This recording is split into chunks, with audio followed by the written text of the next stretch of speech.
This video explains the specifics of the surgical procedure required to perform a biceps tenodesis operation.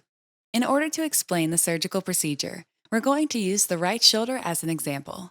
You can see the ball and socket joint of the right shoulder, which connects the scapula, the shoulder blade, to the upper arm. By looking at the specific structures of the shoulder, we can see the clavicle, the collarbone, in the front. Next to it, an extension of the scapula called the acromion, which comes over the top, and the rest of the scapula in the back.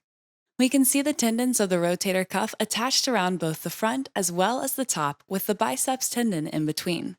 Pain from the biceps is often associated with rotator cuff pathology, which may be addressed in the same procedure. Let's concentrate on the treatment of the long head of the biceps tendon. Bi means two, referring to the fact that the bicep muscle itself has two tendons. The short head attaches on the coracoid, which you can see is a bony prominence, and it is placed outside of the shoulder joint. The second head, the long head of the biceps, attaches onto the top of the shoulder joint. Consequently, this tendon can be a source of pain or symptoms within the shoulder. We perform a biceps tenodesis in order to eliminate the pain or symptoms. The procedure starts with a small incision in the front of the shoulder that allows placement of a working tunnel, called a cannula, into the shoulder joint.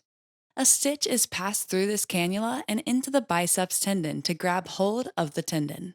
After this, we cut the biceps off of the top of the socket and prepare to reattach the biceps at the top of the biceps groove. Following this, we will punch a hole up at the top of the biceps groove and place an anchor into this suture, so that it directs the biceps down into the hole. We will finally fix this with a screw. When you put the tendon down into the hole and secure it with a screw, it stays more secure. So as we advance the implant, the screw goes into the hole, completing the repair of the biceps tendon to the humeral head. Now the biceps is attached at the head, and all of the length of the biceps tendon that was previously inside the shoulder joint has been removed out of the shoulder joint. Because it is being reasserted at the top of the head, the biceps is still anchored and its function is maintained.